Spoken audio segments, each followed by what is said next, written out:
En este vídeo voy a explicar cómo hacerle las sombras a un tetraedro en dibujo isométrico. Primeramente colocamos los ejes del dibujo isométrico, eje Z va vertical, eje X va a 120 grados y respecto al eje Z, y el eje Y también va a 120 grados. Para conseguir esos ejes a 120 grados, colocamos el cartabón en esta posición y ya podemos hacer la línea inclinada del eje X. Si le damos la vuelta al cartabón tenemos el eje Y. A continuación he dibujado en la parte superior el triángulo de la base de nuestro tetraedro, donde va a ir apoyada en la cara X o Y. Y le he puesto las cotas necesarias para poder dibujar todos los elementos. Traslado los 4 centímetros en una línea paralela al eje X y desde su punto medio hago una paralela al eje Y. Esta paralela va a medir 34,64, que es la cara del triángulo de la base del tetraedro. A continuación he trazado el triángulo de la base y he determinado el punto medio del tetraedro. Se puede hacer haciendo las medianas, es decir, desde el vértice este a la mitad del lado opuesto. Desde este vértice a la mitad del lado opuesto. Y desde este vértice a la mitad del lado opuesto. Es el momento de trazar esta vertical.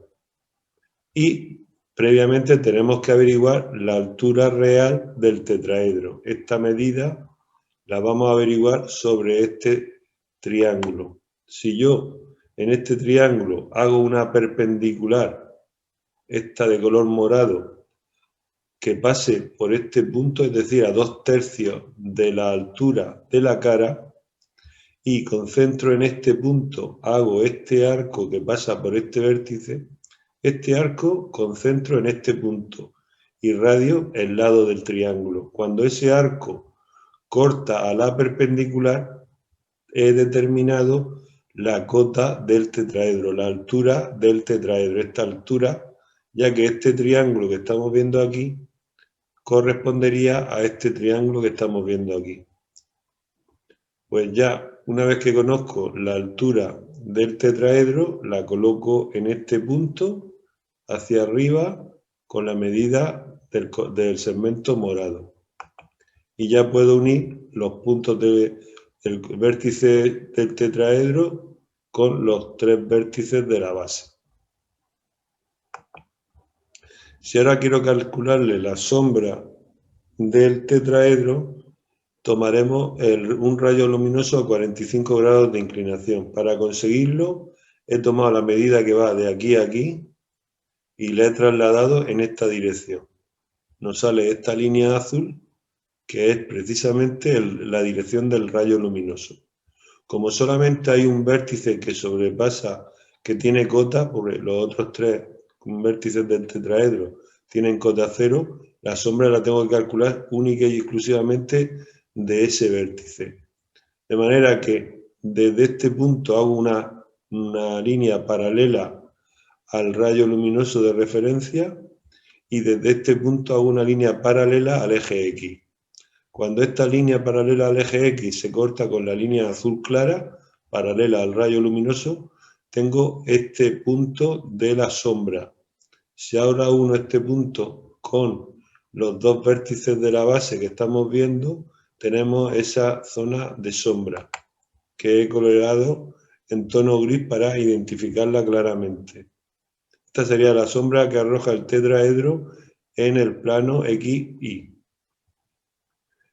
En vez de hacerlo con esta dirección del rayo luminoso, podríamos haberla hecho con esta otra dirección del rayo luminoso.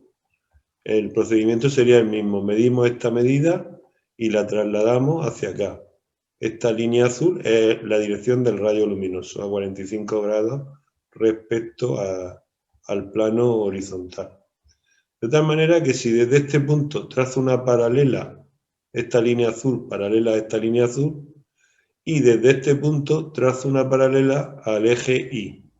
Cuando esta paralela corta la línea azul, tengo el vértice, la sombra de nuestro vértice. Y si ahora ese punto lo uno con los puntos este y con aquel, pues tendremos la zona de sombra que arroja el tetraedro sobre este, cuando el rayo luminoso viene en esta dirección, paralelo a esta dirección. He marcado de gris la sombra arrojada por el tetraedro en el plano horizontal. Si quieres ver más vídeos de dibujo, entra en internet y teclea dibuja Garlo.